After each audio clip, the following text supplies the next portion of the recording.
లోతట్టు ప్రాంతాలు జలమయమయ్యాయి. ఎక్కడికక్కడ జలదిగ్బంధంలో కొన్ని కాలనీలు చిక్కుకున్న పరిస్థితి.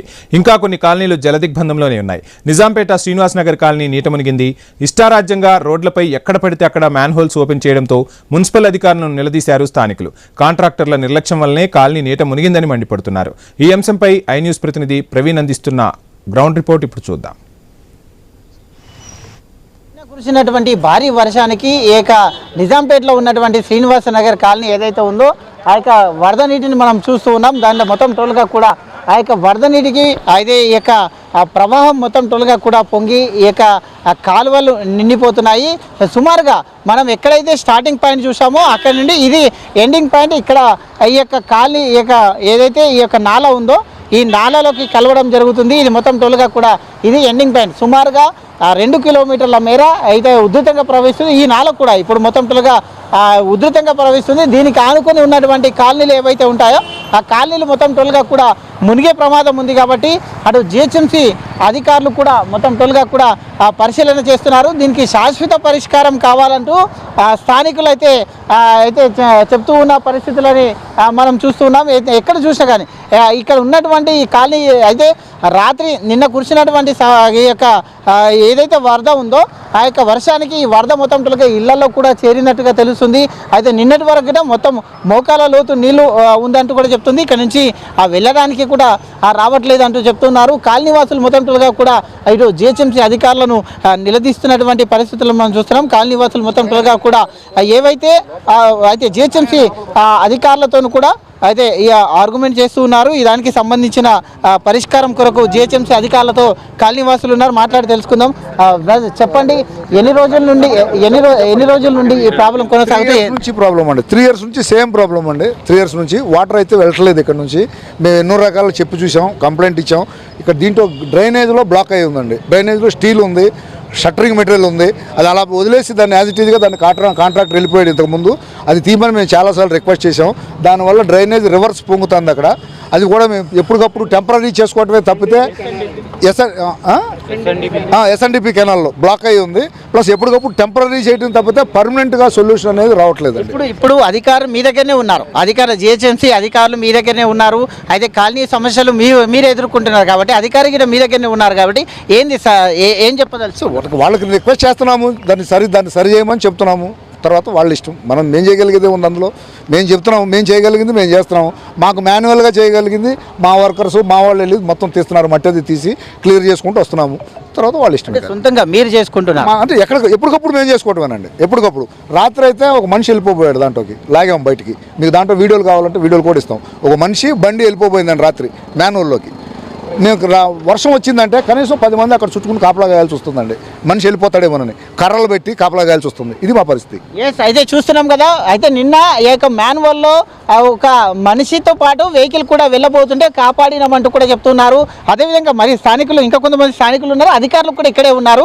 చూద్దాం, అయితే చేసే ప్రయత్నం కూడా చేద్దాం. సార్ చెప్పండి, స్థానికుల సమస్య విన్నారు మీరు కూడా ఇక్కడే ఉన్నారు. అయితే నిన్న ఒక ప్రాణం పోయే ప్రాణాన్ని కూడా వాళ్ళు కాపాడాము. మేము రోజు కూడా ఇదే పరిస్థితి నెలకొంటుంది. ఎప్పుడు వర్షం వచ్చినా కానీ పబ్లిక్ కాపాడే పరిస్థితి మాకు నెలకొంటుంది. ఇది ఇక టెంపరవరీగా మేము చేసుకుంటున్నాం అంటూ కూడా చెప్తున్నారు. టెంపరవరీ ఇక్కడ చేస్తున్నాము, వర్కర్స్ని పెట్టారు, వర్కర్స్ పెట్టి వాళ్ళు సొంతంగా చేసుకుంటున్నారు. మరి అధికారులు ఏం చేస్తారు దానిపై? ఇక్కడ వీళ్ళు పని చేసుకుంటున్నారు. కానీ ఇక్కడ ఉన్నటువంటి సాయి ఇదేమంటారు, సిరిబాలాజీ టవర్స్ వాళ్ళు మళ్ళీ దానికి అడ్డం మట్టేస్తున్నారు. ఆ మట్టి వేయడం వల్ల ఈ ఫ్లో అనేది ఇక్కడ ఆగిపోయి అక్కడ అది మ్యాన్హోల్ పైకి లేచింది. మ్యాన్హోల్ పైకి లేవడం వల్ల ఒక వాహనదారుడు అక్కడ నుంచి వచ్చినప్పుడు అక్కడ పడబోయిండు. కానీ ఇక్కడ ఉన్నటువంటి లోకల్ మన కాలనీ వాసులు వాళ్ళను ఆయన కాపాడడం జరిగింది.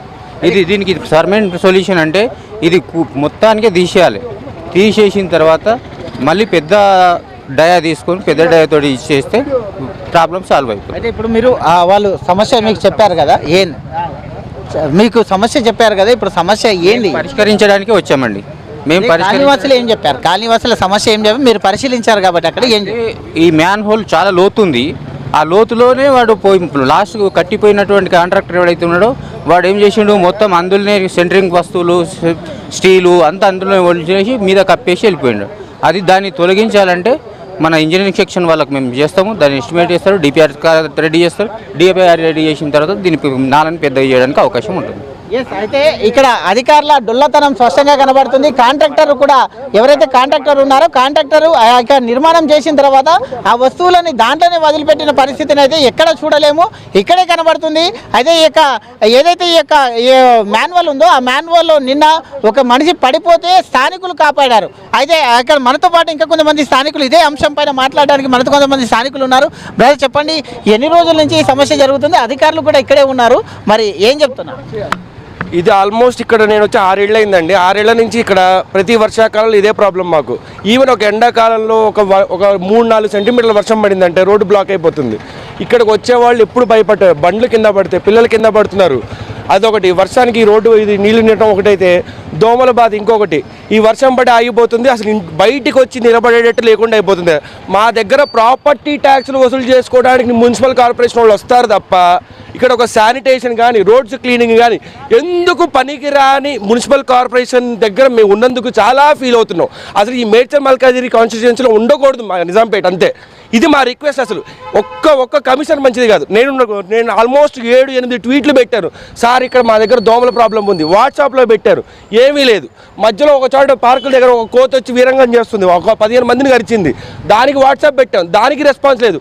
ఒక వర్షం కాదు, దోమలు కాదు, దేనికి నిజాంపేట మున్సిపల్ కార్పొరేషన్కి 10కి రేటింగ్ ఇమ్మంటే 0 ఇస్తా. ఎందుకంటే వాళ్ళకి శాలరీ వస్తుంది కానీ ఇంట్లో కూర్చుంటారు, అదొక్కటే వాళ్ళు చేయగలిగింది.